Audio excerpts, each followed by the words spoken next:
If you want to understand what fake news is all about, why Trump constantly talks about fake news, this is a good example. Right now, Trump is riding really high on the economy. Democrats know this, and they want nothing more than for the economy to tank so that Trump doesn't have that feather in his cap. They do not want Trump to be able to use the economy as a talking point for why you should reelect him. Bill Maher actually said that he wants there to be a recession. He wants the economy to experience a recession just so that they can get rid of Trump. Now you have to ask yourself, first of all, why would they be so wanting to get rid of Trump so badly? Why would they desire for suffering in the American economy for everyday average Joes like you and me? Why would they be so anti-Trump that they want him to fail? Two reasons. One, of course, they just want the power. They want to get back in power so that they can resume their corruption and graft. But two, they know Trump is coming after them directly for all of the shenanigans they've had happen in the past. That's why they've been pushing the Russian narrative. They've been pushing the impeachment narrative. That's why they've been pushing all of this stuff. And they don't care about the common folk. They don't care about the economy. They don't care about the everything that they say, that they claim that they want for everyone. They claim to be all about the advancement of black people and LGBTs. All of that stuff is bullshit. They don't care about those people. They just use that as a smokescreen. It is a fig leaf. But anyway, they want the economy to tank. So what do you do if you want the economy to tank? Well, you spread fake news. Fake news is very subtle. But this is actually not so subtle if you know what you're talking about. The yield curve.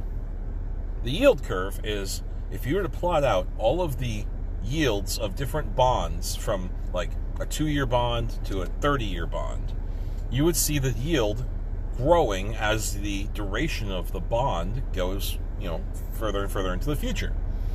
So you would expect that a 30-year bond would give you a higher yield than a 2-year bond, because if you got a greater yield from a short-term bond than a long-term one, why would you go into the long-term bond in the first place? Why would you? Because you could do a 2-year bond and just keep on doing that 15 different times in succession to get a higher yield than you would by just getting a 30-year bond.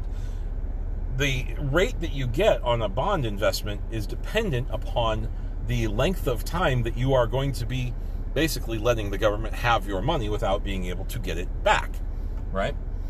So you would expect the yield curve to be from low to high as you get longer and longer in the bond duration. An inverted yield curve is when short-term bonds give you better yields than the long-term bonds. There's a couple things with this that they're not saying. They've been breathlessly just pushing this narrative, and this is where the fake news comes in. They're breathlessly pushing this narrative of, we've never had a recession before that wasn't preceded by a yield curve inversion. Okay. That's just like saying, and follow me here. That's just like saying, I've never gotten into a car accident before without first getting into a car. The implication is that by getting into the car, that causes car accidents. There's never been a recession before that wasn't preceded by a yield curve inversion. This is fucking fake news. You have to understand this. There have been yield curve inversions before that did not result in a recession. They're trying to paint a causal link between the yield curve inversion and the recession by saying there's never before been a recession without there first being a yield curve inversion. So, think about it this way. Let's say you have a yield curve inversion followed by a recession. Fine. Then you have a yield curve inversion that wasn't followed by a recession. The statement's still true. Another yield curve inversion that wasn't followed by a recession. then another yield curve inversion that wasn't followed by a recession. Then you have a yield curve inversion that is followed by a recession. The statement is still true. We've now had 5 yield curve inversions, but 1 and 5 are the ones that were followed by it. So there's never been a recession that wasn't preceded by a yield curve inversion. Still true. But there's been 3 yield curve inversions that were not followed by a recession. So you'll understand this if you try to say it the other way around. They're saying there's never been a recession, the consequence, without there first being the predecessor, the antecedent, the precursor to it. There's never been the consequence without there first being the cause, or this thing that happened before it. But the yield curve inversion doesn't necessarily lead to the recession. It's just that we've never had a recession that didn't have this indicator happen before it. You try to ask the question in reverse. Well, does that mean that yield curve inversions cause recessions? No, it doesn't. Now, secondly, the other reason this is fake news, and this goes into editorial control of what is reported and what is not. The reason we saw a yield curve inversion is because of economic trouble in the rest of the world and how strong the American economy is. Everyone wants American bonds because there's no other good place to put your money. Supply and demand, folks. It's supply and demand. There's only a certain supply of 30-year or 10-year bonds that were being made available by the U.S. government. But everyone wants them. So they're not going to be giving as much of a return on investment because, why entice people to buy those bonds with higher returns on the bond market when everyone still wants the money? They want to put their money in the bonds because it's nice and safe, because they don't trust China's economy. They don't trust Europe's economy. They don't trust, Australia's economy. They don't trust, the economics around the world are going to shit while America's staying strong. So there's a huge demand for our long-term bonds, which is driving the rates down of those bonds, because it's like, fine, we'll just keep driving the rates down until people stop demanding them. But people are still demanding them. And that's driving those rates down, causing the inversion. So the actual news is our economy is so strong that people are wanting our bonds so much that it's driving the rates down on the long-term bonds, such that we experience a yield curve inversion. Which is it's basically the opposite of what they want to imply is actually the truth. The truth is that our economy is strong and not headed for a recession, which is why the yield curve inverted. It could go the other way, and it's happened the other way before, where the yield curve is inverted because, of a pending recession. But that's not the case this time. The yield curve will invert.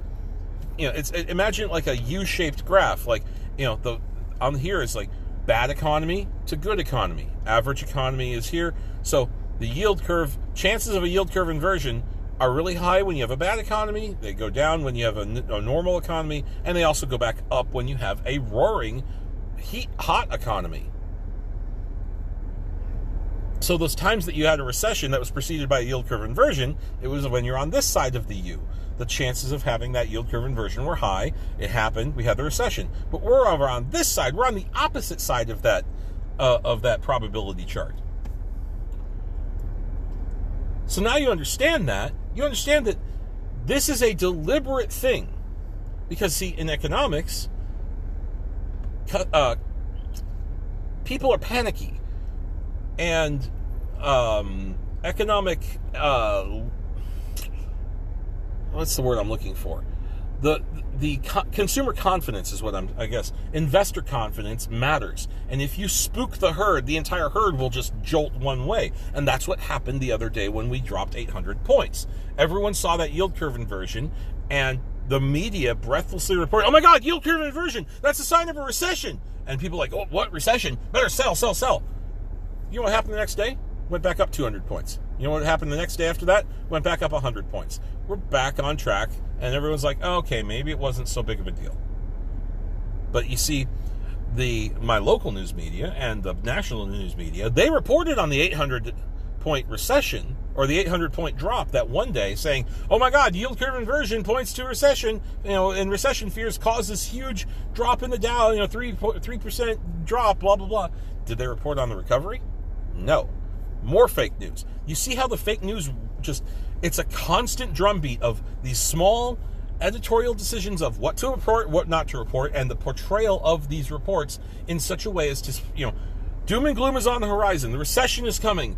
Yield curve inversion, we've never had a recession without a yield curve inversion preceding it. All of these things paint this picture that undermine public confidence, undermine the economy, all because the Democrats and the media, but I repeat myself, want Trump to fucking fail. That's it. It's the long and short of it.